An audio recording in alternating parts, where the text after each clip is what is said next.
If you enjoy this content, please take a moment to rate and review it. Your feedback will greatly impact our ability to reach more people. Thank you. Well, they did it. They shut it down. Yes. Unfortunately, they shut it down. Yeah. Our government is not open. No. I thought they might, but, Schumer's waffling. We're going to talk about it more, but just to, it's the only thing to talk about, man. Schumer's waffling on this. I just thought he might continue to waffle and kind of hold the line on this is ultimately not in the best interest. But to me, this also symbolizes a shift of power in that party. I think they finally, and it's coinciding with, Mom Donnie's inevitable election now. Yes. So there's going to be a populist movement on the Dem side. Has to. And Madami, I think, is the first one of several, probably. Yes. And it's going to cause more strife, more fighting between everyone before any resolution, which we're seeing beginning with the government shutdown. Yeah. And the center can't hold anymore. Right. Yeah, there's no power in the center. Not until we cycle back to some understanding that without the center, there is no us, Yes. But at the moment, the center won't hold. Yeah. That's right. And unfortunately, a lot of people are going to suffer in the government shutdown, in all these things. I mean, Schumer and Trump are both getting paid. And a bunch of government workers, a bunch of government workers are not. And that's not right, but I don't know how to change it. Yeah. All right. Nothing more to discuss. We have a lot of topics, so let's. Well, I think we should note the first championship. In the state of Tennessee. All right, thank you. I'm focused can't on. Let that go without noting. So, Nashville Soccer Club won a championship this week. Yeah, I was there. Yeah, and it was incredible. So, tell me how it was. Like, how did it feel? Because you started the team, where you were involved in the beginning times of the team. So, one thing I want to just say, like, there was a little bit of magic to the day, because. There's three guys in the ownership sort of group that I'm in. I'm one of the three. The other two are David Dill, CEO of LifePoint Health, and Chris Redditch, the co-founder at Provider Trust. Yeah. But there's a fourth one of us who is Chris Jones. Chris Jones is a guy who worked at Pinnacle, our bank. Yeah. And he's the founder of the club, man. Okay, this is the guy who sent out the tweet, who I wrote about in my book. Yeah. Who started Nashville Football Club, that when you go to games and at Geodis Park and you see the supporter section, that guy built that. Yeah. He built like one that at a culture. Time. Yeah. Right. He built that culture, the songs. I mean, even look, at the end of the day, it's like they changed the colors a little bit, but he picked the original colors, right? And so, I came on to support him. David and Chris came on to support me. John came on and got us to the top flight, right? Like that's if I'm keeping it simple, that's kind of what happened, right? And I don't mean to simplify it down to 5 people. I don't mean to do that, but because there were so many other people all across the line. Lots of people involved, but I'm just those are the big inflection players. point people in the story of the club. Those are the inflection point people, okay? And so over 20 years, 15 years, long time. No, 10 years. 10 years, okay. I got in 2015. I got in 2014. 2014, okay. I got in 2014. It was still fourth division Nashville Soccer Club. So there's a couple things that's special about it. Chris reached out that morning. Chris Redditch reached out that morning. Chris Jones is no longer at the club, and so Chris Redditch reached out to Chris Jones with me on text and was like, "Hey, Jones, you're coming to the match, you know, and he happened to be off work, and so he literally could hop on a plane with us and go. So that was like first magic thing, and he and I flew up there together, and Jones and I flew up there together, and then we got to catch up, talk, and then we went to the section, and we were seated right in front of Redditch in the supporters section. I think it was this amazing surprise for all the supporters who traveled, about 200, for all these supporters who traveled to see Jones there, right? Because it was a good omen. Let me just say that. It was a good omen that the founder of the club was there, okay? And man, these guys, you just could kind of feel like we were going to do it. You know, you could just kind of feel like we were going to do it. And it wasn't the prettiest game. It really wasn't. There were some incredible moments, but it wasn't the prettiest game. And it got a little, you know, argy-bargy in there a little bit. We pulled it out in the end, and it was so incredible to be there with the supporters, seeing John and that incredible team that he and Mike Jacobs and BJ Callahan put together. And just what a season they've already had, coming off of the worst season in the club's history, regardless of MLS. I mean, like we were actually good in every division we were ever in, and that was last year was horrible. Okay, we had to change out the coach, and this year has just been magical. And to put the first trophy in the cabinet, and then the last thing I want to say is for people who don't know soccer. In soccer around the globe, you don't play in one competition. Every team plays in at least two competitions. It's like you play in multiple competitions, okay? And so this competition is the oldest multi-division competition in America. This is the OG. I didn't realize that. So this is the OG Soccer Cup, and it's really meaningful because we have played in it as we've been in all the different divisions. As you've grown up. Yes. Yeah. So we're not just some money team that came into Major League Soccer that had no legacy. We have a legacy in the third division. We have a legacy in the second division. We have a legacy in the fourth division. So yes, it was incredible to be there, to see it happen, to have the supporters both there, but also a great watch party happened here at Geodis Park, and there were so many incredible, important supporters who were there.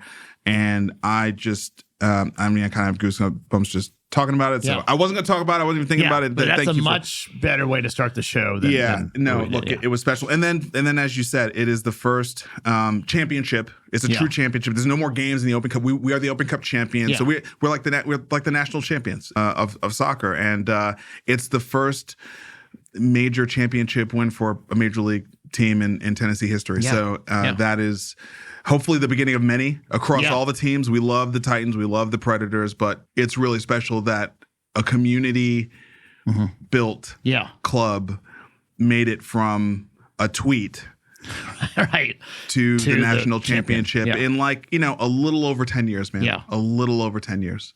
So incredible. Congratulations. A lot of work with you and everyone, all five of those guys, but hundreds of people. So it's a great win.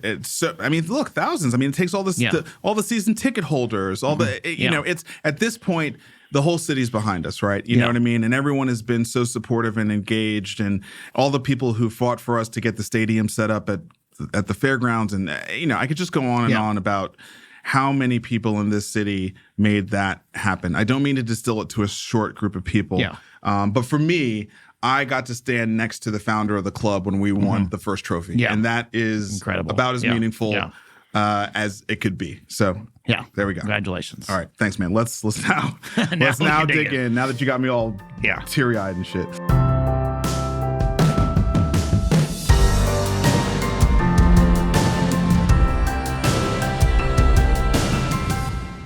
Okay. The government shutdown begins as funding lapses. Yes, back to reality. Is there anything more to say about this? I mean, I don't have strong indications. There was a Truth Social post that I sent you. We didn't link it here.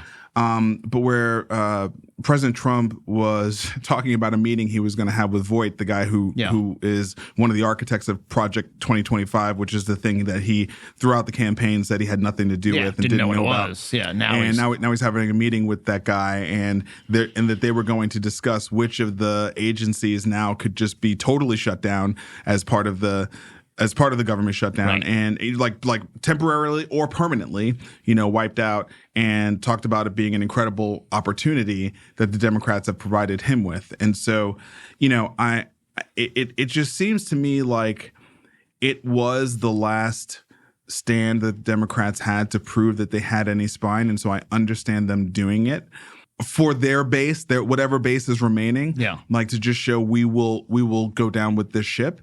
And at the same time, it just seems like they are something like 3 to 10 steps behind this guy. Yeah. And I don't know what to, I don't know what to pull from it, right? Like, do I believe the Democrats have the staying power to keep this going for the long term? I don't think in a war of attrition they win. No, I mean, both sides will take a lot of damage, but there's a lot more power on the executive branch than in the Senate. They just can't do that much. They can stop the government from being funded, but that's going to hurt a lot of Democratic bases. And so I don't know. I mean, I don't know where it ends, but it's not good today. And the longer it goes, the worse it is. Remember when we used to talk about the writer strike in Hollywood against AI? Yeah. And of course, we're going to end the show talking about how well that worked out. Right. This kind of feels like that to me, right? It's like it's the best you know how to muster. Yeah. And so you're doing something, and they picked healthcare because that's the most common thing that they can pick that everyone kind of supports. Sure. But I don't know that that's going to work. I mean, I don't know. It's not going to work well enough. Not going to work well. And also, they lost this last election so significantly, right? And you have to sort of say that they lost it. Like, as much as the Republicans won it, they lost it. And it is their losses that led to H.R. 1. Yes. Right? Yeah. So now you're telling me, as a party, you're just like an activist party. So you're not. We're not even in a two-party. No, they're just protesting world right now. You're so minority that you are just an activist. And I'm thinking about, like, when we replay this show in 3 months, what will be the reality of it, and that will ultimately be the lesson we will have learned here. Yeah, that's right. And I don't know. I'm ready for them to stop the shutdown now, but we'll see. Hopefully next week it'll be shut down. It will come back. Yeah. Okay. These 6 charts explain why the government shut down. From the New York Times had 6 good charts. They're all healthcare charts. Oh, okay. Which is why I thought it was worthwhile to go through. But to your point, so these are all things coming out of HR 1. They are negative to healthcare. And so we should go through them. Maybe that's why that they shut down the government, but it's going to be hard to you're not going to get all this back. No, you're definitely not going to get all this back. And look, here's the other thing, man. What makes me really long-term concerned about the Democrats, this is like my big long-term concern, right, is that they don't have any good answer for entitlements as a contributing factor to the growing deficit. Right? That is a very worrisome hole in their positioning, generally speaking. The Republicans don't have a good answer either. The Republicans don't need a good answer, and they've proven that. Okay. They don't need a good answer. Their base doesn't require them to have a good answer. Yeah, that's right. Right? The Dems base is so eroded that if they're going to kind of grow it, one aspect of that has to be an acknowledgement of the bankrupting of the future of the country for the children who will inherit it. Yeah. And not just the boomers and the poor people of today. Right. Right. And so there's a lot of weaknesses they have, but to me, what I keep looking at is I'm like, there's nobody who there's no plan around that. There's no plan around that. There's no vision around that, And so, yes, I mean, look, I've poured through HR1. We've done so many deep dives. We've seen so many. None of this is new. No, I don't even want to run through it. I think our audience understands HR1. And we also know HR1 is not going to be a deficit reducing plan. Like we know that too. So I'm not sitting here saying the Republicans somehow did it right. It's just they don't have to. They're winning. Right. The burden of proof is not on them. I'm sorry. Mm-hmm. They got all the control. Yeah, and so that's the conundrum. I mean, the New York Times laid this out very well, and it's not new. Not new to healthcare people. It's not new to the general population, I don't think. No. And it's going to be a big fight to get some symbolic piece put back that's not going to really change the overall outlook. Right. That's the best case, I think, that they get some concession that they can point to and they open the government again. Okay, so here's a question. I mean, otherwise you just open the government with nothing. Here's a question. What do you think, if you had to pick one thing, and I'll just throw two out there, work requirements or ACA subsidies, which of the two do you think is the one they really want? What's more politically valuable, work requirements or ACA subsidies? What is more valuable, I think, is getting the work requirement removed, but I think the Republicans won't give that. Well, but that could be wrong. Hold on. See, okay. So on the Democratic side, I think subsidies is more important. Oh, really? Okay. Yeah. So that's what they should go with. I think subsidies are more easier to give. Can I tell you my reason why? People on Medicaid are less likely to be influential in the body politic. Yeah. Versus the middle Medicare class who is on the marketplace, who are in T-minus 30 days about to see what the rates are going to look like without subsidies and are going to freak out. Yeah. That's more important. That's more important. That's more important. That's more valuable. Yeah. Well, that's what they should go with because that's what Republicans will more likely give too. I think we'll see. We'll see. The credit market is humming, and that has Wall Street on edge. This is the Wall Street Journal. After the great financial crisis, whenever that was, 08, 09, it's been very difficult for banks to loan to sub perfect credit borrowers, which has unintended consequences. The banks are safer, but now we have this big private credit market. And this week, I think it was might have happened on Friday, but it got reported this week. This company Tricolor, which is pretty large automotive, like buy here, pay here place in 3 or 4 states. They went out of business and went to Chapter 7, and there's nothing there. And what they were doing, it was securitizing the loans, right? So they take little pieces, and the way they used to slice it up, the first defaults go to the really risky classes, just like you did with subprime mortgages. Yep.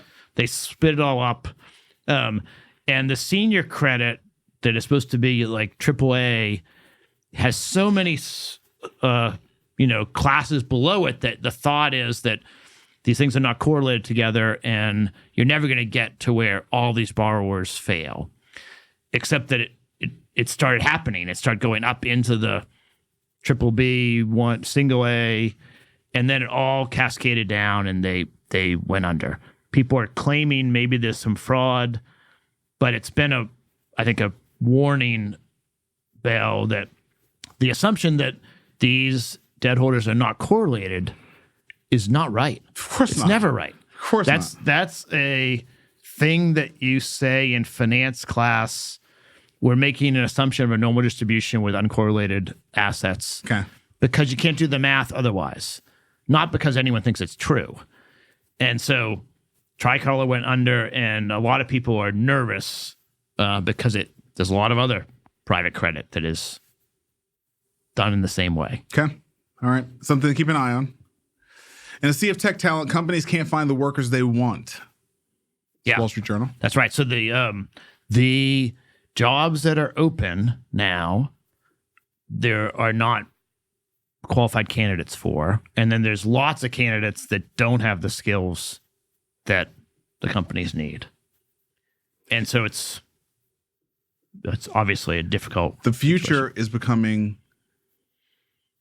much less evenly distributed.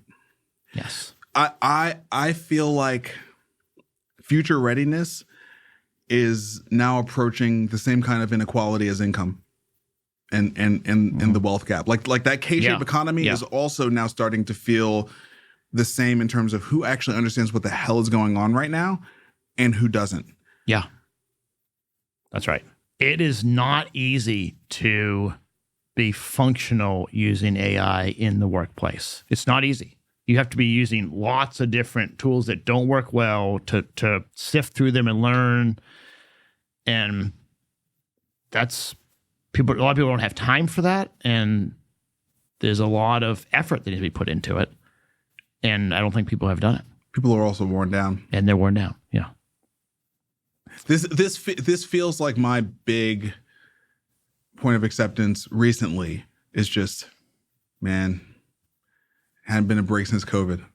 Yeah. You know what I mean? That's right. And whatever you think about it, the pace of change that Trump is bringing about is relentless. It's relentless. Mm-hmm. Whether you like it or not, the change itself, that volume of change is incredible. And the only people who I think are even reasonably tuned to it are either the people who architected it and wanted it, or the people who position themselves as part of the innovation economy. Yeah. Right. Founders, entrepreneurs, VCs, technologists, VCs. Yeah. Right. You know, right. And not all of them. Yeah. But like if you're in that world, you're kind of living the future all the time anyway. Yeah. And you have information sources. You're used to change in a way that other people aren't used to it. So yes. Yeah. Yes. The jobs report that wasn't leaves economists guessing. I'm laughing not at the headline, but if you were watching this, then you would see the what do you call it? Banner? Or what is that? It's a 3-story banner of Trump's headshot saying "America Workers First." Yeah, on the front of the BLS, draping the Bureau of Labor Statistics building. Yeah. So today we were supposed to get the BLS labor report, and it did not come out. The ADP report that I don't think is very accurate came out this week, and it was not very good, but I don't think it's that accurate. So we don't have any visibility to what the labor market's doing. So is now the point where we agree. I don't know that we should be reporting on the numbers. I mean, we can report on them, but like... Well, there are no numbers. No, but I mean, just... Vic, like... It's bad. It's bad. Like, there's no... The trust, right? The trust. I just don't... I'm an investor. I'm looking at these things to try to gauge the macro. I'm not interested in political gamesmanship. Yeah. Okay. And I don't know that the numbers that come out are going to be super helpful, you know. And I'm more inclined to simply say that let's track what we see coming out of the public markets. Like if they report job growth or job loss, I'm interested in that. But as a general rule, my view is we are going to compress labor with AI. And I've not seen anybody except for rose-colored glasses people say anything to the contrary. So that's what's going to happen. That's why I think the Fed should have been cutting for a long time. I mean, we don't have AI is going to destroy jobs and cause deflation. And it might be in a long window of time or a short window of time, but in general, that's what it does. It's gonna make things less expensive and reduce the need for people. So the Fed, if they had that view, I think they would try to create jobs, create things to make it less bad. But we don't have any numbers coming out, and I think you're right that we have all learned that BLS is not very accurate. But I think they have been more accurate than ADP. And so, or maybe not. I don't know. No, they haven't. They revised. No. So maybe ADP I should compare that. I don't know. I don't know. I can't tell. I don't think either matters. Yeah. It's not clear to me that either matters. Okay. Well, I'm just telling you real time. I don't know that I care. Yeah. Anymore. HIT consultant Folia Health secures $10.5 million Series A to scale patient-driven real-world evidence platform. Yes. So this is the first deal of the week that we are covering. The Series A round was led by S3 Ventures alongside Crosslink Capital and Create Health Ventures. Yeah. So real-world evidence is an attempt at doing clinical trials with patients that are actually getting treated for their condition right now. I hope it does well. It has a lot of promise. We haven't been able to see it get scale, get statistically relevant. Correct. Yeah, this is one of those. It's coming big, been coming big for a long projected time. CAGRs and nothing that's actually materialized. So best of luck to them. Visana Health secures $24 million for Women's Health Clinic. This is a Series A round led by Nora Mosley. Participation from Cigna, Intermountain, Flair, First Crisis. That's a good group. Yeah, that's a really good group. Spence, who led it, Spence McClellan from Nora Mosley, was in town this week. I met with him. He's super excited about it. It's they're delivering care in Minnesota. It's a clinic. So.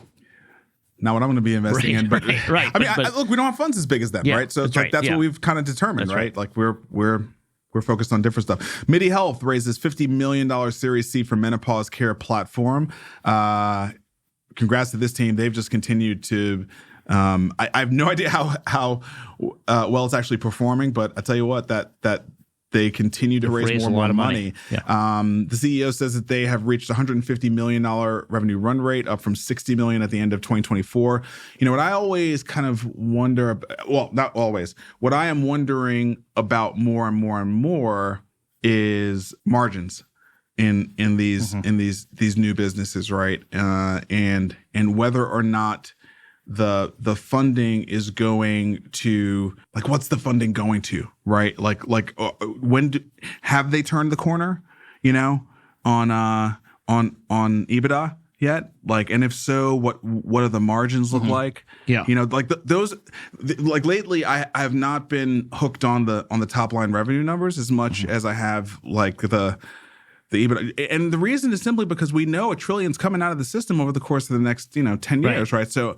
And we haven't yet gotten to the real AI enabled clinics, right? So it is good if you can acquire patients in your brand and get that stickiness. That is actually a great moat, especially if there's high degree of satisfaction. I think there's a lot of affinity for these brands who are focused on these women health specific issues. Menopause obviously is a huge one, right? Yeah. Like, what was totally passe, and now finally, like we're admitting this is a life stage every woman goes through, and it's very half important. the population. Yeah, no, it's just crazy. So it ought to be a big business. I just am so interested in understanding what does the P&L actually look like on these businesses. Yeah, I mean, I don't know, but I think what I'm watching that's I think pretty interesting is healthcare has never been really strong at marketing a brand. Yeah, great point. Midi is building a pretty good brand in women's health nationwide. It's a great brand, yeah.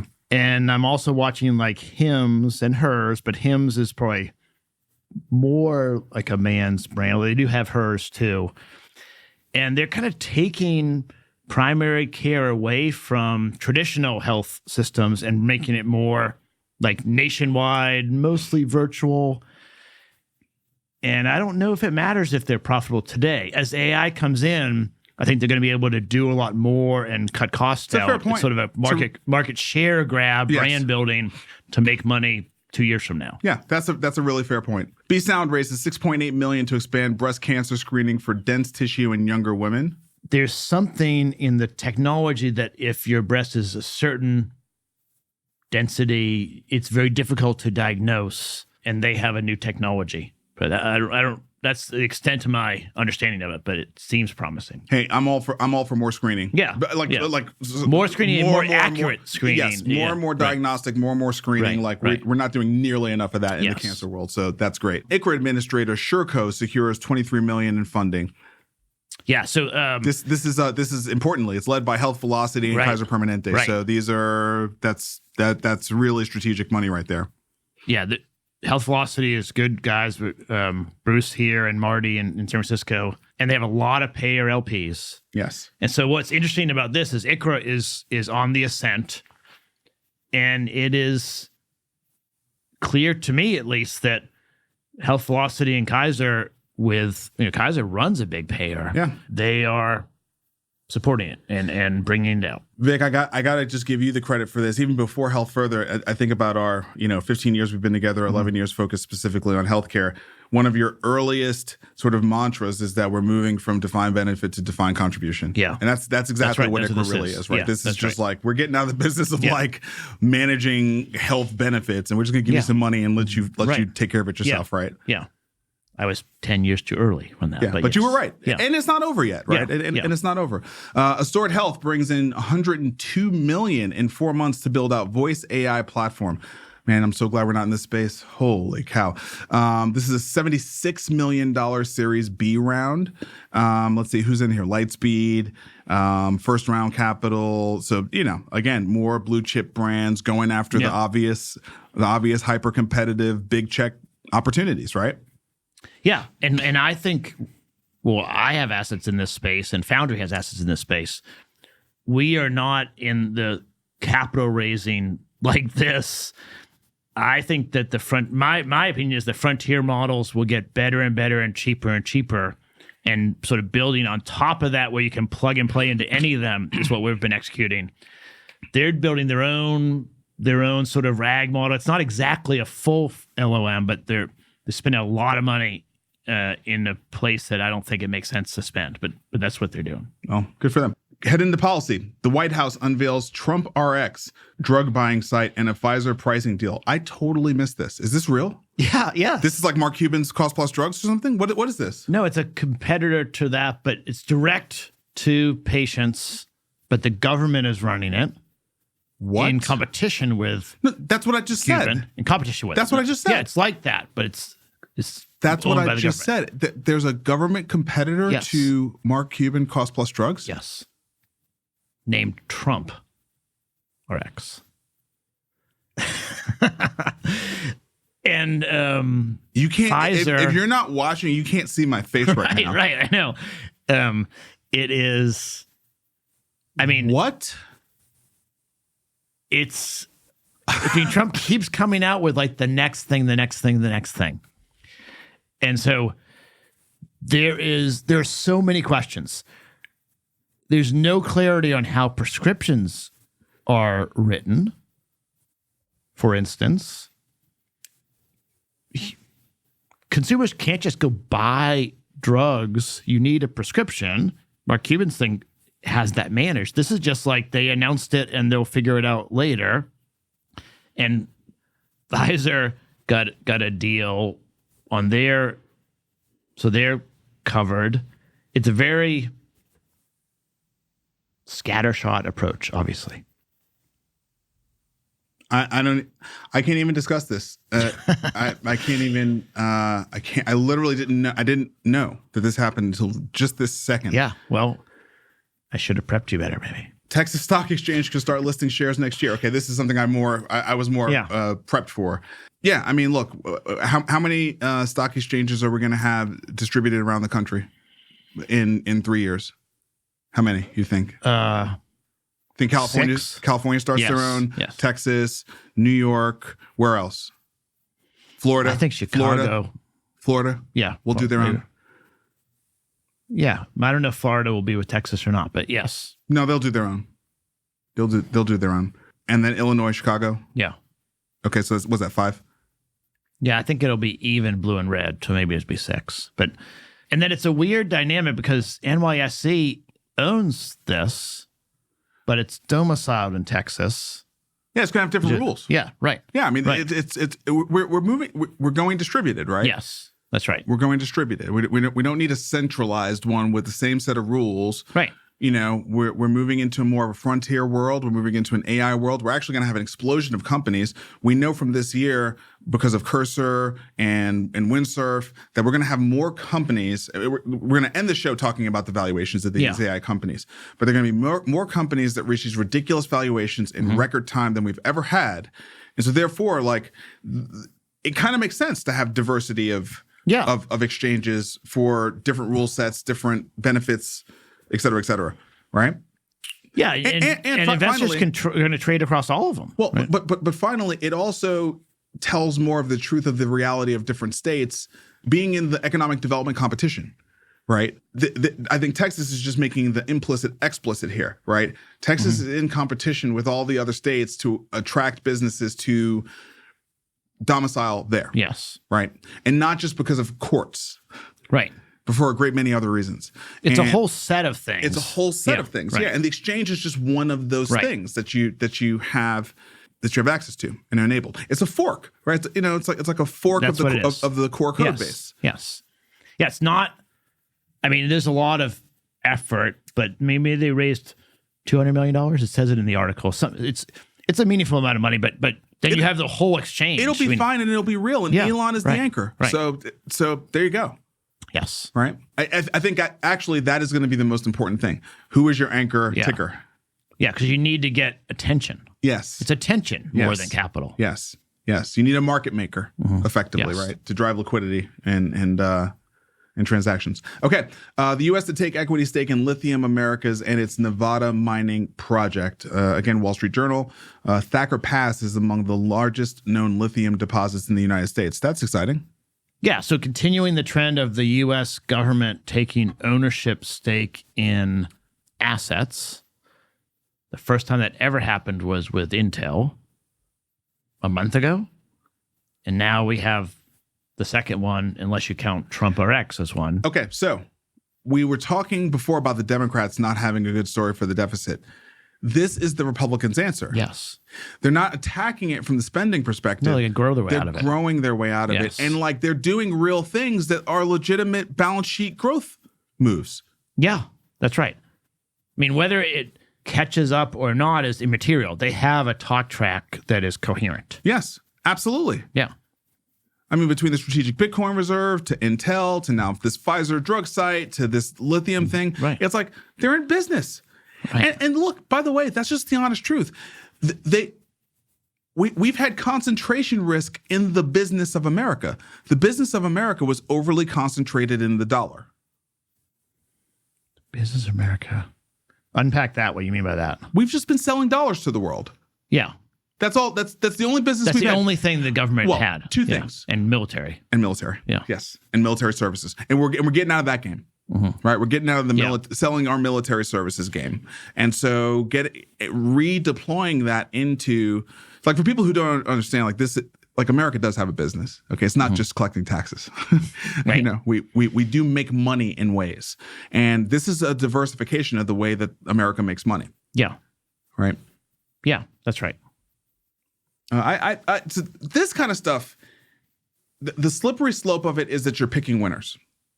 Yeah, that's a pretty big slippery slope. Yeah, but dude, this is like in resources. But dude, we do it at the policy level all the fucking time. I think that's why I'm like, I don't know that I care as much because we have a history of Bill Gurley pointed this out in his talk. So you can't even say this is what the Republicans are doing. What happened with Obama and Judy Faulkner and Epic?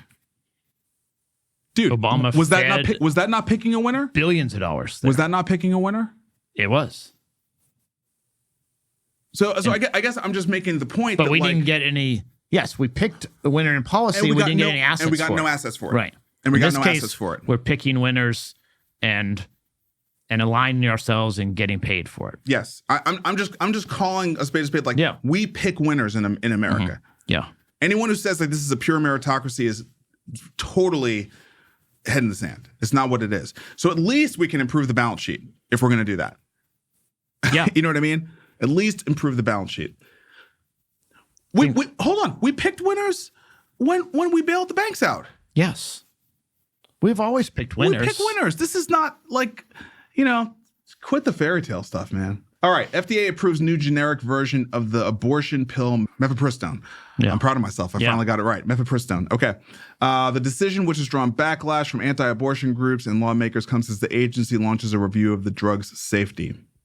So this is interesting to me because the FDA is making a policy decision that's against the religious right, certainly, but following science. I mean, if the molecule can do the same thing that the branded one does, traditionally the FDA has approved it. And so that's just interesting to watch. I don't really know what that means, but I was a little surprised about that.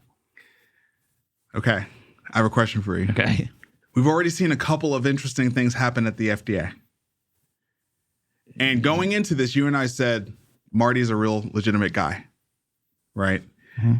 Do you think that there is ultimately going to end up being, like, I don't view Marty Makary as a like right-wing kind of guy. Right. I view him as like, I think he's conservative, but like, he's also going to try to have the science be borne out. He's conservative. But he is for reform. Mm-hmm. But like I think his first principles are pretty solid. And so I wonder over time, I don't view him doing a whole lot of things that are fundamentally political. Right. And I think it's going to be interesting to see if that survives. See if that survives. Yeah. I'm hopeful that it will. I mean, I think it's going to be interesting to see if it survives. Yeah. Right. We'll all be better off if the FDA can try to focus on, is something effective and safe or not? It's hard to see how the center holds, though, right? Yeah. Yes. Like it feels to me like he's playing the center. Yeah. Right. I mean, that's why I thought this was a surprising ruling. Yeah. But good, but positive. Yeah, we'll see how long it lasts. Mm-hmm. Okay, you picked a story here covering Nashville Healthcare Sessions. So that is, for those listeners who are not in Nashville, that is Nashville's annual, really great healthcare conference that the Nashville Healthcare Council throws. It's held at the Country Music Hall of Fame. I have to say, I think they are doing an exceptional job with what the charter of the event was, right? Mm-hmm. The charter of the event was Nashville is at least one of the healthcare capitals of the country. Yes. And the idea that we don't have an anchor event that this industry is like totally behind, and the Healthcare Council is the appropriate organization to do that. And man, I see people coming from all over the country. Yeah. Like important people are coming into town for this event every year. So I think they really are doing a great job. This is year 3. That's right. Yep. I think they're doing a great job of establishing this brand and starting to like eat away at the some of the other. I don't want to name any names, but I think they're starting to eat away at some of these other ones in a really important way. So that's why I wanted to cover it. I mean, we were both there. You were a speaker. They had great speakers. There were national people there, but there were nationwide speakers. Yeah. And I think they did a good job. So. What were your takeaways from the event? So, I mean, look, just generally speaking, as far as conferences go, if I'm not speaking, I generally don't go. Yeah. The only exception to that is HFMA because I'm on the board. So that's no knock on the conference. Yeah. That's just where I am in my career and like what I do. So I was there for the half day that I sort of spoke at. I don't really go to attend conference panels. For the time that I was there, I thought it was great. I was able to do a lot of networking in a flash very, very effectively. That was awesome. I met people who had traveled in from around the world for it, which was great. Not just the country, but around the world. Man, I was on a 2-person panel in the Barclays stage. It was more about like the markets with David Colucci, who's one of the managing directors at Welsh Carson. And dude, I learned, first of all, dude's super smart. Yeah. And it's Welsh Carson. Like this is an iconic brand. I felt amazing being able to be like the representative for venture capital next to Welsh Carson. And dude, he's brilliant. Like I learned some really important things about what's happening in healthcare private equity from just listening to him, and being on the panel. So it was a complete good use of my time, right? A really, really good use of my time. Yeah. I thought it was great. And I'm proud of the Healthcare Council. I'm proud of the Nashville Healthcare Council for, sticking with it, executing, and continuing to build the brand. It's really good. Yeah, I agree. It was a good event. My takeaways were that there were a lot of speakers I wanted to hear. I mean, David Feinberg and the head of Ascension talked about Ascension rolling out Oracle and the AI use cases. That's awesome. And they did a great job. And there was a lot of discussion, partially because it's what I self-selected to, but around the use of AI and technology and wearables. And everyone is trying to incorporate technology into their business. The two things that weren't really there that I think just are sort of the elephant in the room, one is that there's a lot of talk about building AI to help with workflows and helping the line workers get tasks done more quickly. But then when I would dig in, like at lunch or around the sides about, well, what workflow have you mapped out or actually like addressing, I couldn't find anyone that had actually gone and done that. So there's a lot of talk about like this is I don't believe that where part. we should go, but they haven't actually. I couldn't find anyone that had done it. On the clinical side, when you say workflow, you mean clinical workflow. Clinical side. Yeah, I don't buy that part. No one. I couldn't find anyone that had done it. I don't buy that part. So there's a lot of talk about it's maybe the where back office. the back office they're doing, but there was talk on stage about also going to the front office, but I don't think that's they're real. not doing that. Oh, yet. That's real. No, they're not doing that. And then there was no talk at all about the reimbursement pressures, which seemed like a glaring gap.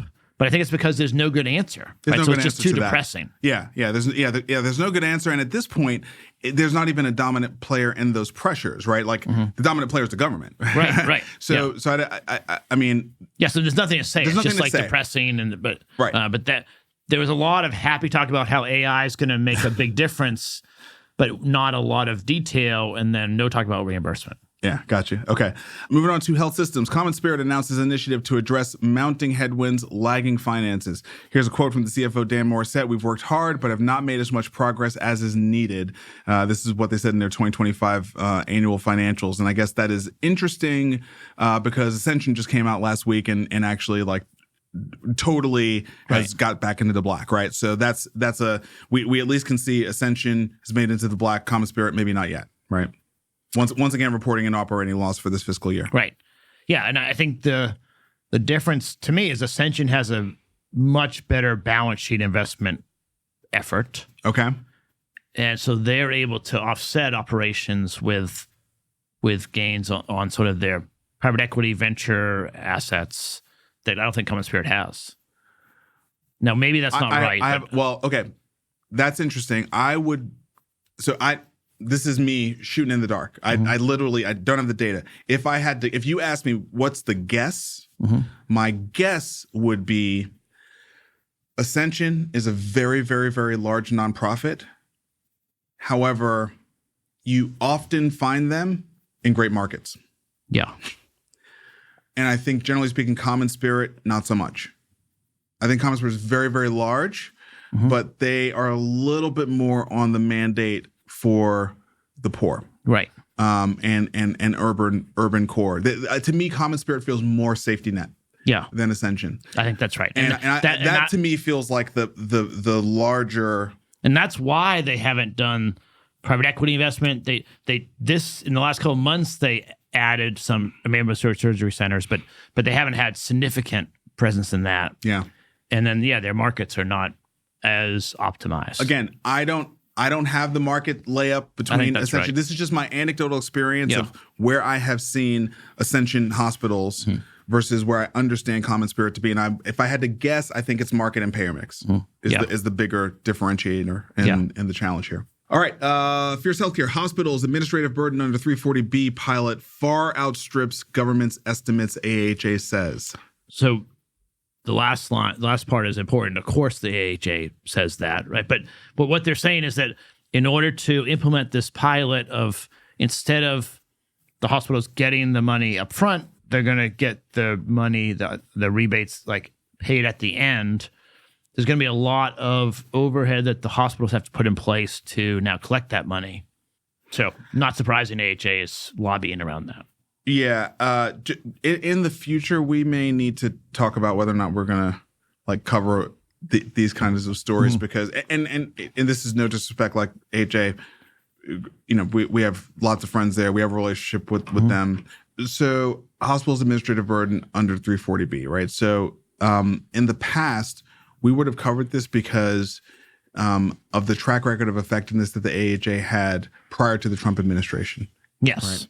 Right? The change here, let's be clear, is the Trump administration. That is the change. That is the fundamental change that has happened. Yes, and they're not going to listen to what AHA is saying. No. Yeah. No. And so I think it's I think these stories, the importance of these stories is diminishing. Yes. Yeah, we're going to change not the whole show, but a piece of sort of how the show is structured over the next month or so. I've already written up some stuff for the. We have to. Yeah. We have to. The world is changing. We have to kind of adjust a little bit, right? General Catalyst HATCo finalizes the Summa Health acquisition. Yeah, $515 million deal. I mean, this is great to see. There's not a lot of detail in the story. It's closed. It's finished. They own it now. A VC firm, y'all. Yeah. This is not a private equity firm. VC firm. Venture capital firm owns a health system and a multi-billion-dollar health system with a little payer piece too. Yeah, it's the payvider model that we all want to see. Built and out. Again, with the former CEO of Intermountain, right, driving the car. Yeah, this is. Look, anyone who just outright dismisses this, you're not paying attention. You're not paying attention, right?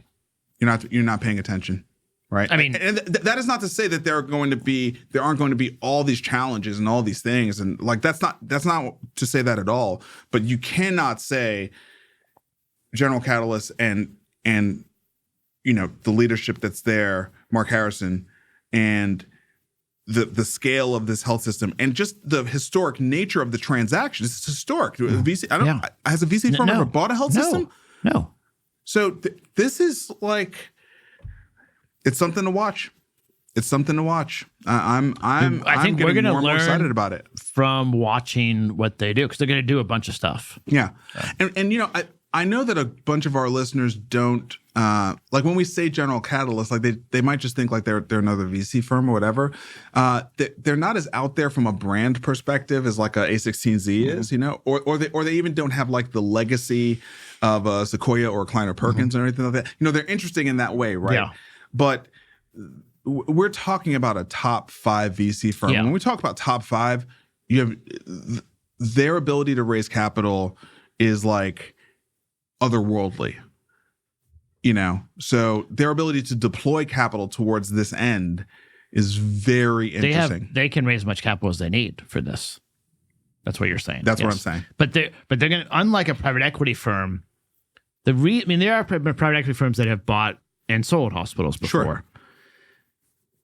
General Catalyst is going to bring technology, new business models, new approaches because that's what they do. That's what the VCs do. That's the difference between PE and VC. Right. Yeah. PE, financial engineers. Right. Swap out the operating team, add some debt, thin out the team, blah, blah, blah, increase the margin, sell it back out. This is Health Assurance Transformation. HATCo stands for Health Assurance Transformation. Yes. They are after transformation. Right. Because that's what VCs do. I want to learn from it. Yeah. That's what we do. Right. We don't financially engineer. Right. We transform things. Yes. Right. So this is it's amazing actually. GoodRx stock climbs on potential TrumpRx partnership, expanded Kroger tie-up. I mean, they've pulled down. They climbed a lot. The stock went up a bunch. People are thinking, and I think it's probably right, that they're going to be involved in sort of how this is translated to practice. And then they also expanded with Kroger, so they're growing. I spent a lot of time earlier talking about how I thought the lithium equity thing was good, and we talked about the market making and the picking winners and things. I think there's a caveat that I need to kind of bring back up, right? Which is I really like seeing them do it in areas where we're struggling and we have a strategic imperative to get strong. And I actually feel that is a unifying... In Intel and Lithium both. And Bitcoin. And Bitcoin, yeah. Because our currency is struggling. Yeah. So I actually think across all of those, it's actually strategic. It's Intel's flailing around, and there's a lot of good bones there. We just got to get that thing back going. It will be good for America to get that thing going. It's not very competitive in the market today. If you're going to buy from Intel, you have to believe they'll be in business 5 years from now because it takes so long to get put down. So having like a stable, big source like the U.S. government allows them to make sales. That's right. Yeah. And the same, I think, is true in the lithium category. Yes. Getting into more rare earth here, we're nascent in that space, right? China, 93% rare earth, and Africa probably makes up the other 6%. So again, that's an area where America is nascent, and we need to get globally competitive, right? This one, we know Mark Cuban is not in the good graces of Trump. He's not an enemy per se. Mark Cuban is the center. Yeah, that's right. He's the center, right?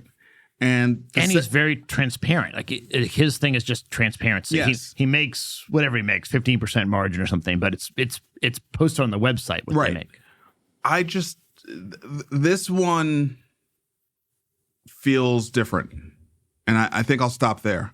But this one feels different in that regard.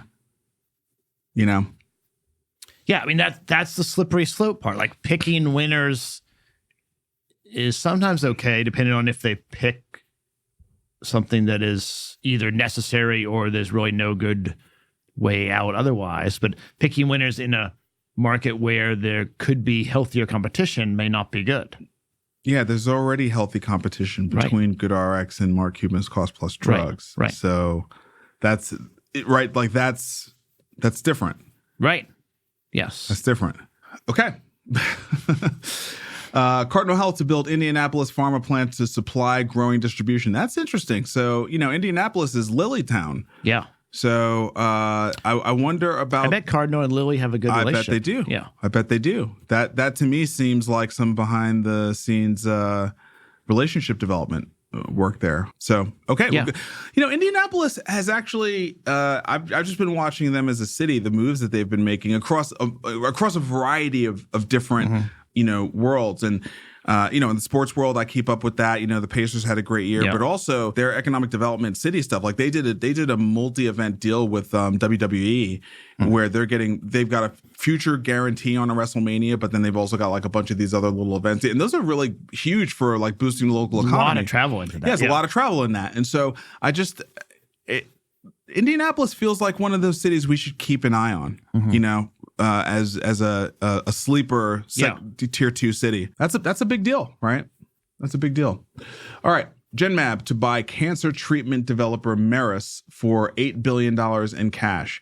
Transaction is expected to close in 2026. This is our first acquisition story in the pharma space. Yeah, that's right. So it is a cancer treatment. It's in the late phase 3 trials right now. So I think it's, a lot of promise. $8 billion is a pretty big price. That's a big number. Yeah. Okay. And again, I mean, if you're pharma stuff is hard to know the science. I mean, But if you're tracking over, the last year of stories that we've said, where are acquisitions happening? Oncology and weight loss. Yes. There's only 2 spaces where people are building up their pipeline war chest, right? Is there a third that I'm missing? I think cardiac still is once in a while, but there's a lot of stuff already built out in cardiac. Yeah, I mean, I'm just not seeing as many deals in that.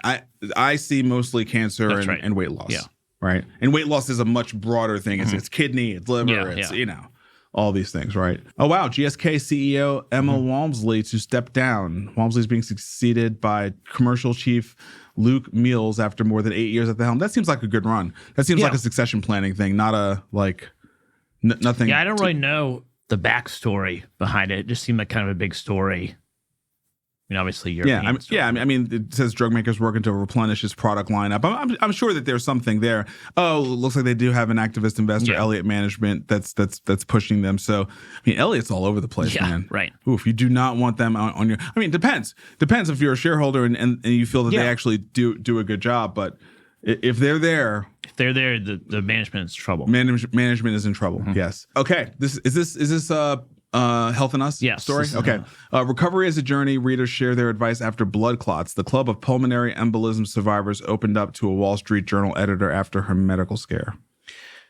So an embolism presents as pain in your calf a lot of times.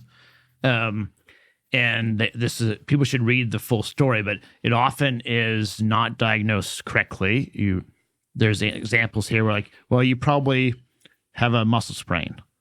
But it can be really dangerous if it moves from your leg up to your head or lungs or heart. You can die. And so it's hard to diagnose. And then once you have it diagnosed, it's very hard. It's hard to treat as well. It's a slow process. So they went through multiple stories, and I didn't really know much about it, but it was educational. So I wanted to this section was sort of highlighting things for people to learn about their own health, basically. Yeah. Unfortunately, my significant other actually knew 2 people who, in pretty short succession, died from a pulmonary embolism. Oh, really? And it was like these were otherwise healthy guys in midlife kind of thing. So, yeah, that's. I'm glad you brought it up. It's scary. Yeah, it's scary because it seems like there's not that much you can really kind of do about it. Yeah. Okay. New York Times: autism, ADHD, anxiety. Can a diagnosis make you better? What's the story here? Yeah. So we have over the last 10 years, they documented in the New York Times a pretty good job saying that we're starting to diagnose autism and ADHD more than we have before. Yep. And we're also diagnosing people later in life, where you could be 25, 30, 40 years old and get a diagnosis. Yeah.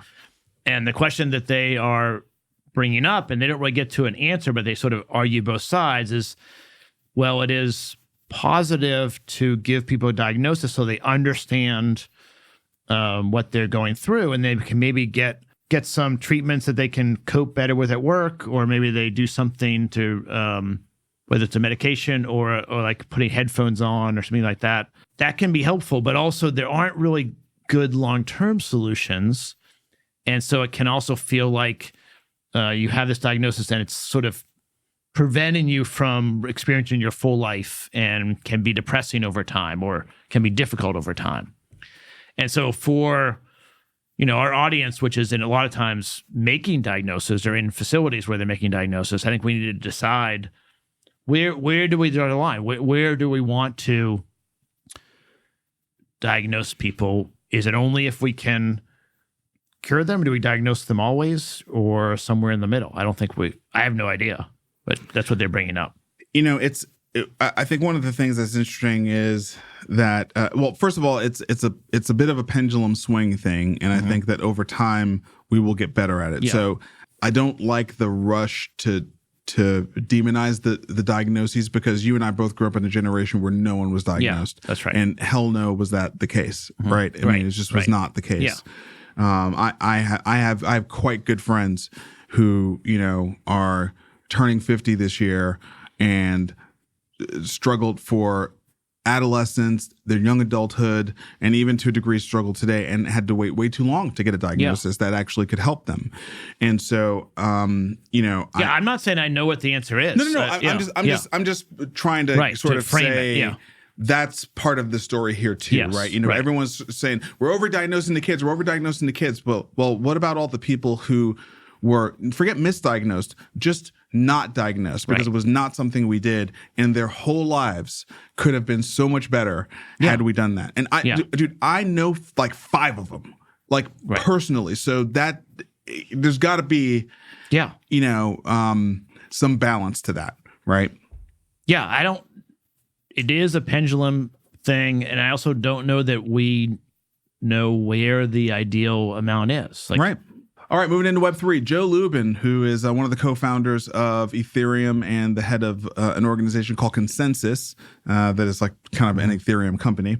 They confirmed that Swift, which is the global payment network, when you need to move big amounts of money. Yeah, when you need to move big amounts of money, but it's really kind of a heavy European and American driven network, is using Linea, which is an Ethereum layer 2 blockchain, to build its new payment system. So how do we try to communicate this to the layperson?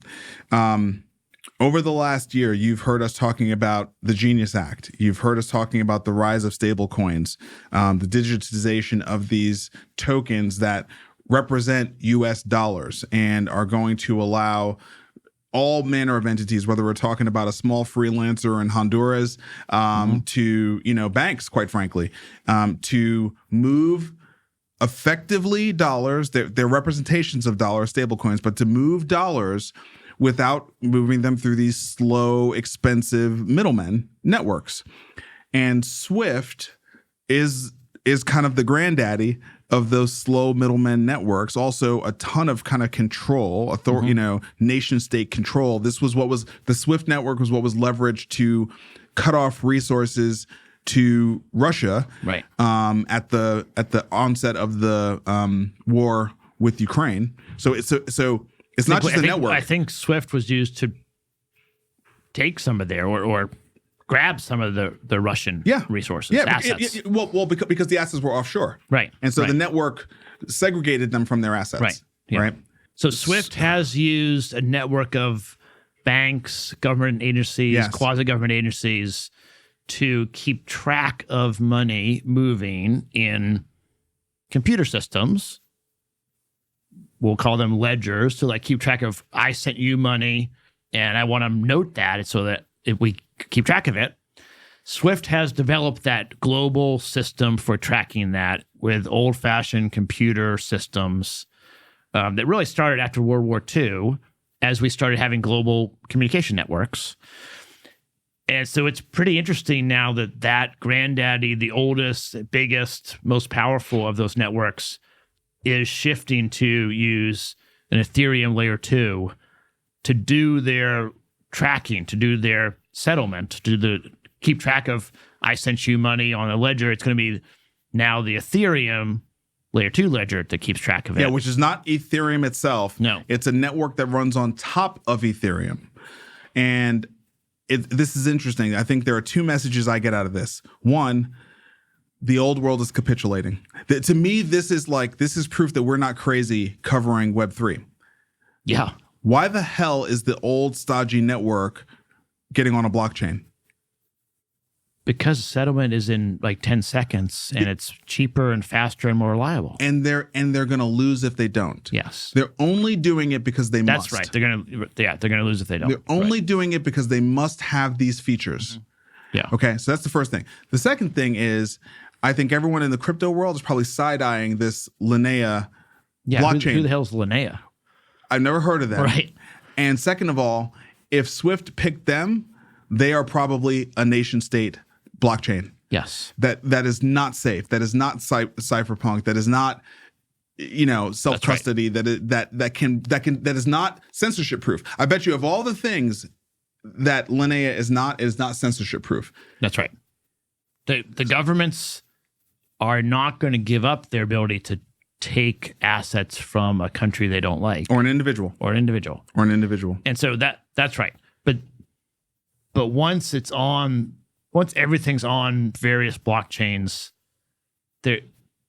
they can communicate with each other. They're interoperable. So you and I can keep our assets somewhere else and then move into Lina, whatever it is, only when I need to send money at that moment. Only for transaction abilities. Right. Yeah. So the upside here is this sounds like an awesome bridge between TradFi and DeFi, traditional finance and distributed finance, or decentralized finance, right? So that's everyone has SWIFT. All the traditional FI has SWIFT. Yes. And so now that SWIFT's going to be on ETH, it doesn't matter what layer 2. Doesn't matter.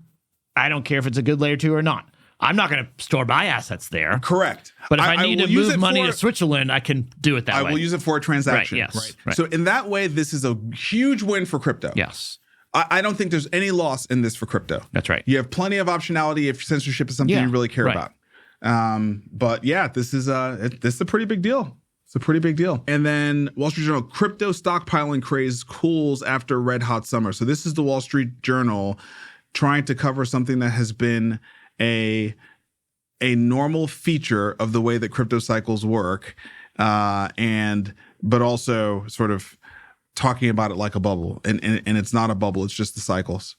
Well, I think there's a cycle in crypto always, and these Bitcoin treasury companies, which is what they're really covering here, not all of them understand that, in my opinion.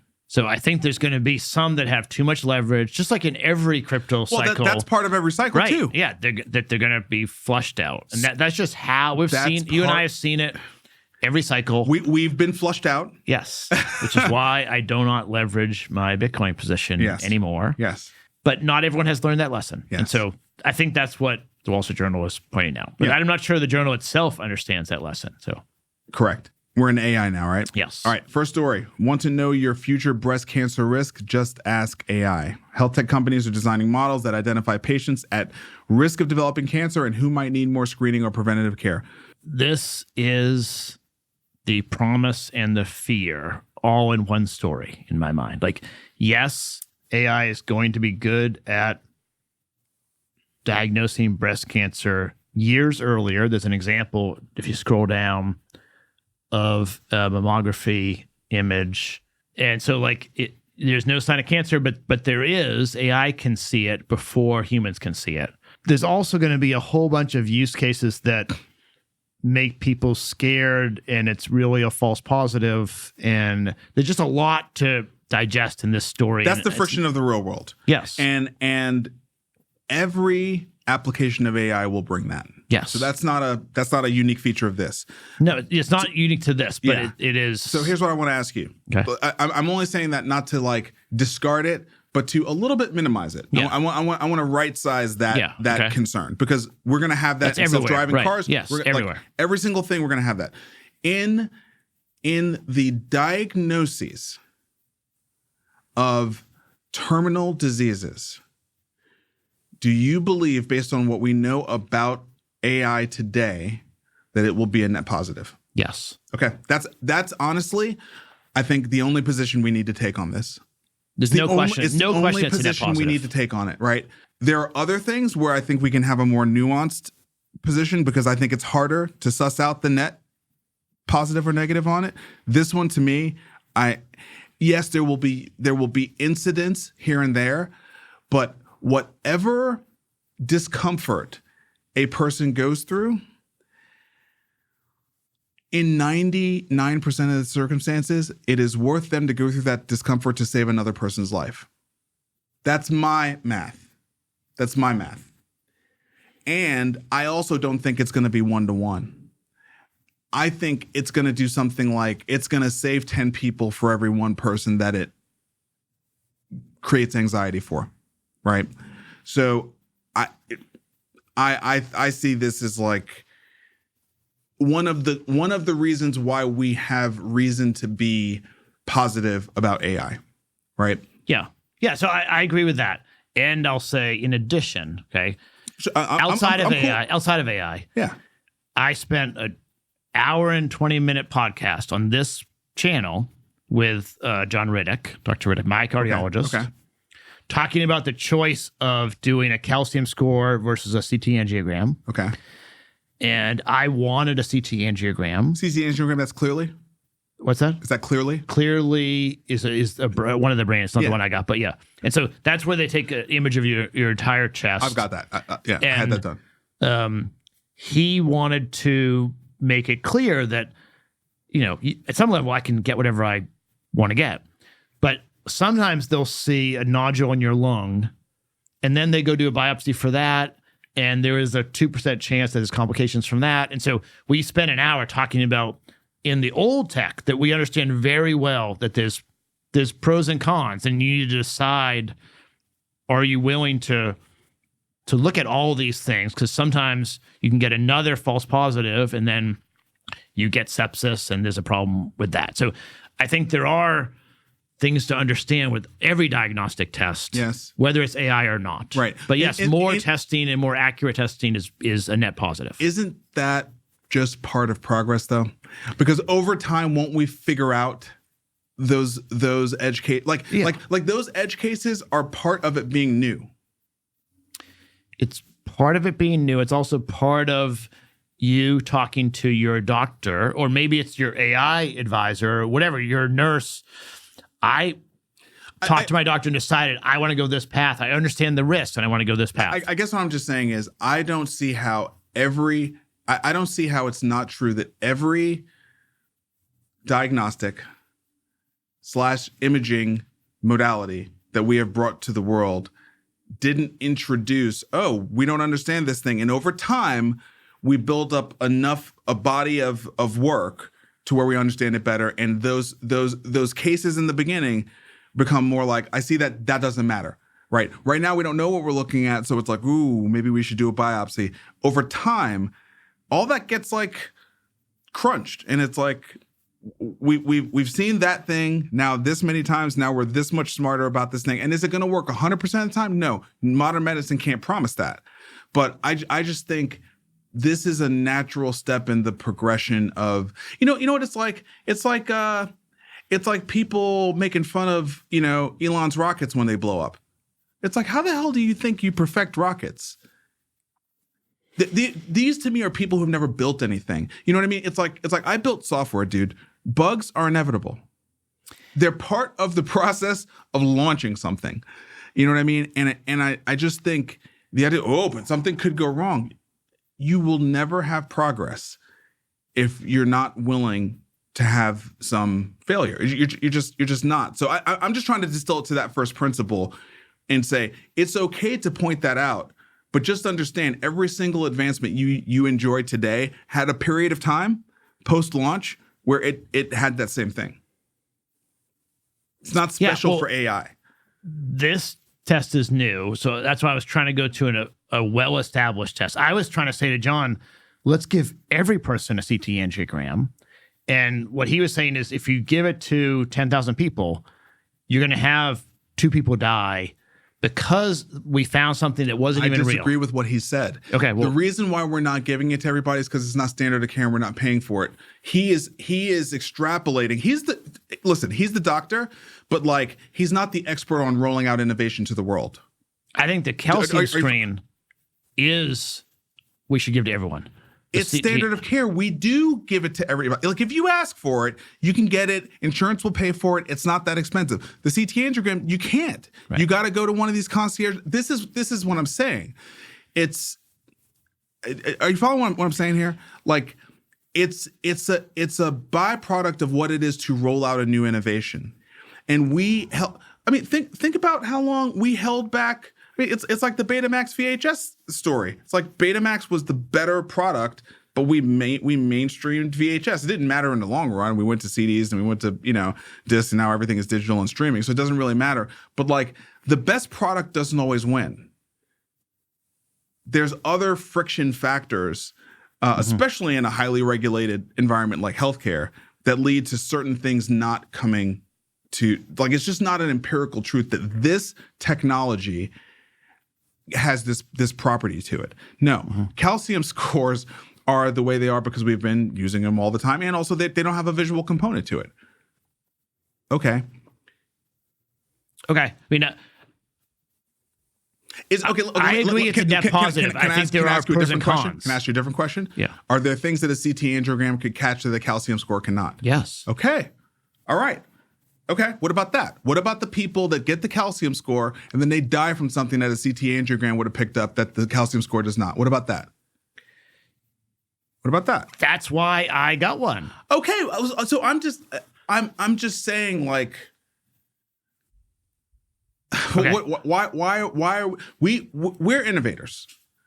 So I just don't understand, like, why you're being a boomer. Like, don't be a boomer. Okay. Don't be a boomer. So this with all due respect to Dr. Riddick, I just, Yeah, I mean, I agree that we should go into AI in medicine. And so there's going to be things to be cautious of, and we should still go forward. Yes. And what I don't like is I don't like the implicit implication that somehow AI has these more dangerous properties when by the numbers it actually doesn't. Mm-hmm. Yeah, that's why I tried to go to an old economy. That's what I don't like about this. About the nature of that conversation we just had there. Screening tests in general, I think, are like this. 1,000%. Yeah. And we would be better off with more screening than less. There's all these people who are arguing for less screening. And it's like, that's because you don't have any captured data for all the people that died because they didn't get screened. That's a void in your argument. You're totally basing it off of the universe that was screened. It depends on the false positives and false negatives. So if you have absolutely, but too many, then you shouldn't give screens to everyone. But don't you have to arrive at some level of statistical significance before you can make that determination? Yes. And doesn't it take certain allowance for failure in iterations to expand the scaling of it? That's why, in order to discuss it, I moved off the AI one because we don't know. We don't know what the false positive is. I feel like we're going down a rabbit hole here, but like, here's what I'm saying. Our generation can't really imagine a world where we can't fly. Yeah. Can you imagine the generation that actually introduced airplanes?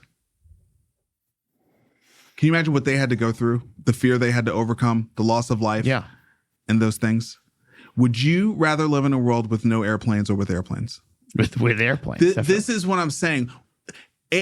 So the generation that is around at the onset of the new technology must accept some casualties for the long-term upside benefit to the species. That's what I'm saying. And I'm not asserting that this particular thing is, but I'm like, generally speaking, can we get better freaking screening? Like, we are not screening people enough.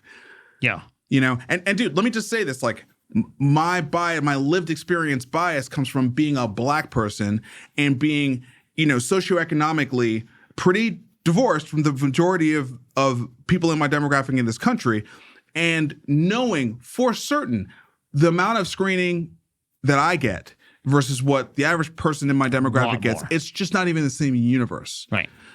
So I'm not an advocate in the way that I'm not an activist. I'm a capitalist. I try to make impact through capitalism. But like, my voice here is to say we are under screening people. And it's always privileged freaking people making this argument around too much screening. Yeah. It's never poor people. It's never Black people. It's never, Yeah. I mean, part of it is I could pay for it myself. The CT angiogram. It's not the CT angiogram, right? Because it's not covered. You can't get it covered. That's my whole point about it. I'm like, we're nowhere close to statistical significance on that because only rich people can have it. Yeah. And guess what? If a rich person gets it and then maybe you got to do a biopsy, you're rich enough to go through that too. You're rich enough to make that. You can make that choice. You can have an informed conversation. You're worried about it, but how worried are you about it? Tell me the evidence. Tell me, it's like you're informed enough to kind of, and oh, by the way, you got ChatGPT now. You can like run that whole thing through ChatGPT and have it give you some statistics on how likely it is, and then you can make an informed decision yourself. Yeah, well, I'm sure I'm not. I need to go watch the episode again, but it doesn't matter. Let's move on. I mean, I think the idea of going full steam into AI, I'm in favor of. So. We just don't have a choice. This gets back to the Nashville Healthcare Sessions thing. Like, so I was saying on stage, there is no choice, y'all. You don't have the people. There's no, you don't have the people. You must, you don't have the people to deliver the care. B, you can't afford all the people that you're currently hiring. You must leverage technology. People are getting burnt out. We have to give them tools. If you're emotional about it, actually, that is irrelevant. The math is the math. And you don't have a better answer for the math. It's like Democrats in the deficit. You don't have an answer for the math. You have nothing for the math. You just want to do emotion. Can we see we're in a crisis and we need some math now? Yeah. We need a little less emotion, a little more math. Not saying we don't need empathy, but can we have somebody who will look at the problem and make a clear-headed, intellectually honest decision on what needs to be done that doesn't have a huge gaping hole in it every time I poke on it? All right, I'm done. I'm off my soapbox, man. I'm just tired of this. This is just like we are collectively smarter than this. I'm not the smartest person here, but man, we are dumbing ourselves down because we're overwhelmed by the change. And I'm sorry, but if we're going to get through this, some of these really smart, sensitive, emotional people are going to have to embrace the moment we're in. Like, we're going to have to stop running scared from the moment we're in. We're in the fourth turning. We're in the crisis. We are in our dawn of a world war, maybe. Like, you know what I mean? Like, this is where we are. And people make dumb statements acting like the reality ain't the reality. I mean, I don't know how I got into this. I was just trying to say that there's pros and cons to AI screening breast cancer at that early stage. Okay, can we talk about how you got into it? Yeah. You're sitting across the table from me. I told you before we hit record, I'm done holding my tongue. Okay? Yeah. I hit my close on the fund. Yeah. I'm done. I actually have no. I'm done. I'm not even going to be who I was last week when I was recording. You know what I mean? I'm done. We have to. It is, and also I'm protecting my own brain. It's like there's all these little subtle things in every little conversation that we all have that are encouraging us to ignore what we know is real. This is not the time for that. So I'm not trying to come at you, man. Yeah. I'm not trying to come at you. I'm just saying we are in a once in a lifetime, once in a generational moment. People have to be more intellectually honest. They have to be more decisive. They have to steel man the opponent's argument. They got to realize the Democratic Party is toast. Like there's some things you just got to start to come to terms with.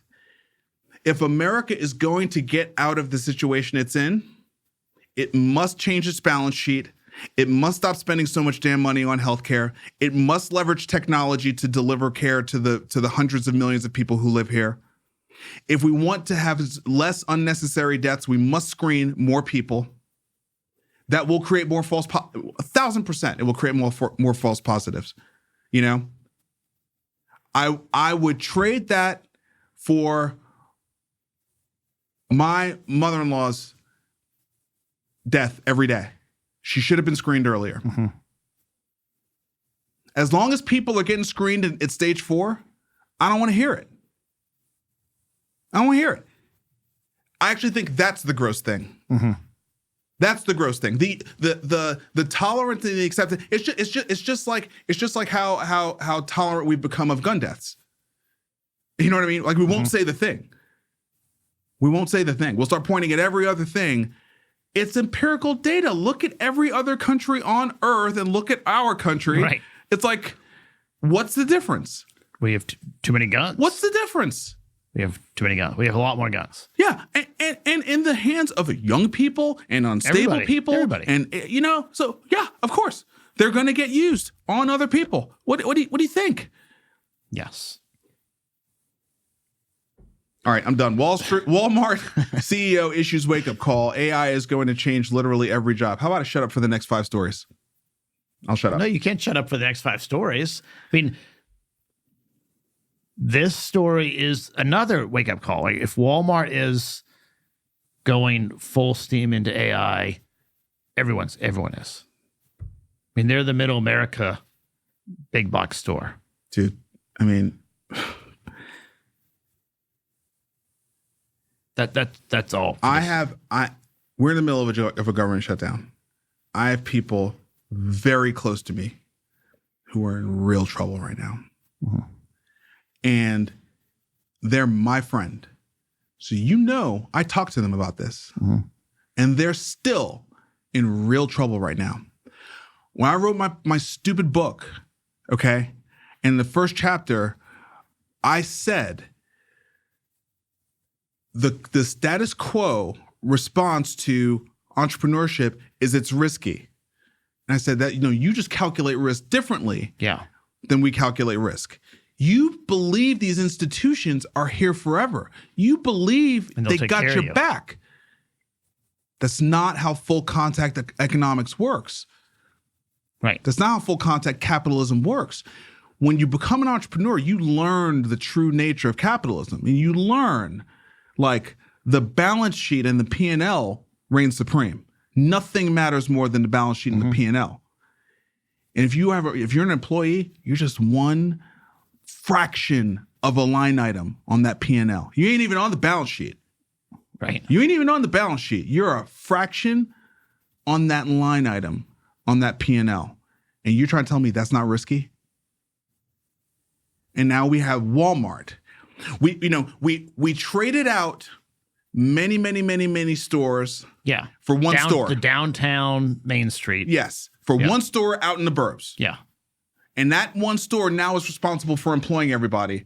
And that one store says AI is going to change literally every job. You trying to tell me that's not PR speak for AI is going to kill a bunch of jobs? That's exactly what it is.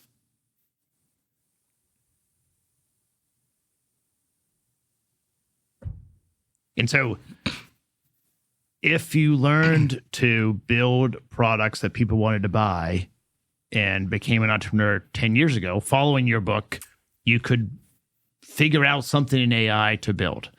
And if you are working at Walmart, you're just waiting for them to tell you what to do next. Uh-huh. And everyone's on one side of that or the other. So then the next story, we have China, DeepSeek in China. They brought out a new model and then halved the costs. So the model is better performative, it's smarter, faster, but it's half the price of the old model. And what does China know how to do? Because we paid them to do it. What do they know how to do? They know how to manufacture stuff. At what? At low cost.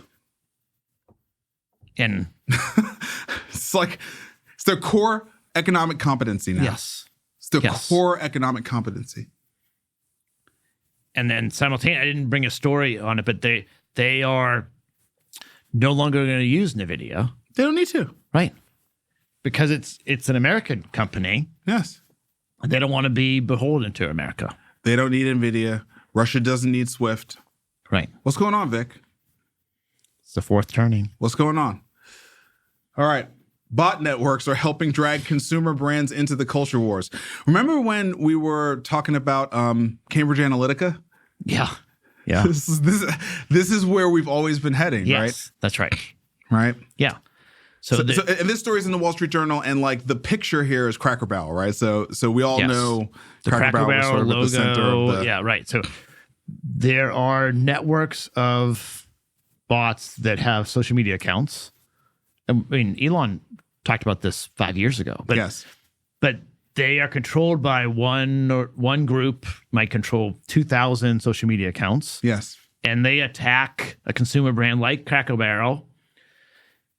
And then, of course, other people see that and chime in because they're on that team or whatever. And they sort of foment this movement and brought Cracker Barrel down. And they can do it to whatever they decide to do it to. That's the scary thing. So it is going to happen more and more. Yep. I have more to say about that. I got no commentary. Okay, let's go into OpenAI's really big week. Features, financing, all sorts of stuff. Let's start with the fact that they finally have rolled out the AI agent shopping use case. It's like real live now. Yeah. Yeah. So you can buy stuff through ChatGPT. They gave an example of a T-shirt. Really anything on Etsy. They have a couple other networks like that. So it's not particular stores. It's more like marketplaces. Right. It's very simple. You're talking to ChatGPT, and then it settles it through Stripe, and you're done. Yes. All right. Next, Sora was rolled out. We're going to link to the show, the Limitless podcast, which we certainly recommend our listeners subscribe to. It's an offshoot of Bankless, totally focused on AI. Josh and Ejaz are the two co-hosts, and they crush it. So this is a very good. Unpaid. This is where I get a lot of my sources from. Yeah, and you will be early. Right now on YouTube, the Limitless podcast has less than 20,000 subscribers. So you will be early if you subscribe. You should watch it. If you go here somewhere, they have, I don't know if we would find it, but they have a picture. So Sora, everyone probably knows, but Sora came out and it can put either you or one of your friends, right? That's right there. I got it. One of your friends into an AI-generated 10-second video, And so they showed several examples, but the best one I thought was they show Sam Altman trying to shoplift at Target. And it's very realistic. I mean, it looks like him, and there's a security guard not allowing him to leave. Yes. And so this is terrifying. Yes. This is absolutely terrifying. The fact that now anybody can make a video that is that would work in court. That is indistinguishable from reality. That could present a moving picture of someone doing something criminal. We already believe too much of what we see on social media. We already jump to conclusions in the court of public opinion too quickly based on what we read and see on social media. And this guy, who I just do not believe he is a good guy. Sorry, Sam Altman. Yeah. But he didn't steal discs from Target. No, of course not. I mean, everyone knows he didn't do that. He doesn't have to do that. He's in partnership with NVIDIA. He doesn't have to do that. Yeah. Sam's fine. No one believes that about Sam. But it's all about the people who people don't know. If you can do that with Sam's face, you can do it to anyone. So let me give you a perfect example, right? I remember when I saw the video, Sean Combs dragging Cassie through the hallway of that hotel and stepping on her. Stomping. Stepping is not correct. Stomping on her, okay? And it was caught by hotel security cameras. Right. Okay. It turned my stomach so immediately. I that was it. I was against him from the minute I saw that video. That was it. Okay. You can make that video now on Sora. Yeah. And you can put that out there. Dude, we have just taken another so and then when something really happens, it's very defensible. Like Sean Combs would now say that's a deep fake. And there's no way to tell. There's no way to know. He was 2 years too late. Right. Yeah, that's right. He was 2 years too late because that's exactly right. He could have said that's a deep fake. Somebody made it on Sora. That's not me. Yeah. Yeah. So it's both, right? It's both. It's like if you have that kind of personal brand power, you can offset somebody coming out and saying something about you. And if you don't, you're subject to anyone accusing you of anything. Correct. Yeah. It's terrifying. And I know this sounds crazy because I was just the person talking about imaging and positive controlled use cases for AI. At once. We were going. It's hammer or it's the fire or it's guns or whatever. It is. We have it is a tool. Both feet on the gas, just full steam ahead. Yes. This is the stuff I want everyone to like really take seriously. And by the way, this is actually what makes me so upset. We're going to allow this to proliferate in society, and we won't screen people. Right. It's like, are you kidding me?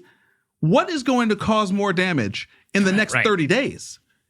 There's no rolling out screening, rolling out free screening because we have the technology to do it right now, and we could save a bunch of lives, and a couple people would be burdened with some false positives, or rolling out this deep fake weapon in our already highly unstable society. Right. Yeah. I mean, it's pouring gasoline into a raging fire. We're focused on the wrong things. Yes. All right. OpenAI's new Sora video generator is requiring copyright holders to opt out. Yeah. So 48 hours before they released Sora 2, 48 hours, OpenAI notified every content maker in Hollywood and a bunch of agents and notified them that they needed to opt out, or if they didn't hear back from them, they were just going to go full steam and all their content would be made available. That's not the way copyright law works, but they don't care. They just are going fast, and they'll apologize later if anything comes around, but nothing's probably going to come around. Can we just talk about the damage that could be done here? People whose whole life is their copyright. Yeah. I'm not going to stick on this. I just we're focused on the wrong things. Yeah. We're focused on the wrong. We are allowing AI in real time to do societal damage, and we're going to overregulate a screening technology that could potentially save millions of lives. You get my point. Like this is what makes me so upset. It's like we are completely messed up in the head. Completely messed up in the head. All right, final point. And not only can you totally destabilize society, you can reach all-time high valuations while doing it. Yeah. So OpenAI's valuation is now $500 billion. This article here is Wall Street Journal. They're signing more deals in Asia, but the chart here is really what we should focus on, which is the growth in their valuation since April 2023. I don't know what that is, but I guess it was certainly in the no more than $10 billion range in 2023. It is now north of $500 billion. This is the largest privately held company that we have knowledge of, and it's larger than almost all the publicly traded companies as well. Yes, that's right. And they have grown very quickly, and they have great technology. And hold on. And by the way, they have a market value roughly equivalent to ExxonMobil, which reported annual revenue of $350 billion last year and a profit of more than $30 billion. So meanwhile, OpenAI is expecting $13 billion of revenue this year and a net loss in the billions of dollars. So they are losing money, but we already know tech companies can lose money. We believe in this. They can lose money and then they can turn it on and they can take out whole industries, and there's no problem with that. But we're just looking at the valuation differences. But the revenue, normally you'd see revenue. I mean, they're expecting $13 billion in revenue. Mid-year, they had $6 billion. And so they were on $6 million run rate. And so they need to double again in the next 6 months, which maybe they will. Sora 2 was popular. But they're right now at around 100 times revenue. If you go by the $6 billion number. If you go by the 13, they're 35. Yeah, right. 35 times revenue. Right. And so I don't know. I mean, They got the momentum, though. They got the momentum. Yeah. They got the momentum. Yeah. They got the momentum. Yeah. See, it actually doesn't sound like a crazy valuation to me. Yeah. If you're going to value an enterprise SaaS company between 7 to 10 million, 10 times, then OpenAI at 35 doesn't seem that crazy. Mm-hmm. Doesn't seem that crazy. Yeah. So that was the week for OpenAI. And that was the week for us all. Sora 2, destroy copyright. Yes. And then allow your employees to sell $6 billion in shares in secondary markets at a valuation of $500 billion. Yes. So, pace is accelerating. Thank you so much for capturing all these stories. Yeah. I didn't mean to give you a hard time. No. I mean, it's part of the benefit of the show, back and forth. It's fun. And we went long, but listen, we're in that moment, right? I mean, this is the time. This is it. Yeah. This is it, man. I mean, I feel like everything our entire partnership was leading to this moment. Yes. I didn't know it. We kind of did know it. We just didn't know it would feel so crazy when we got here. That's right. We've been talking about this for a long time. Yeah. I mean, I feel lucky that we are, there's a lot going on, but I think we're reasonably well prepared. Yeah. Yeah. We're still married. So, that's right. To each other. That's right. That's right. So, all right, man. Thank you. I will see you next week, albeit remote, but we will record next week. Yeah. Thanks, buddy.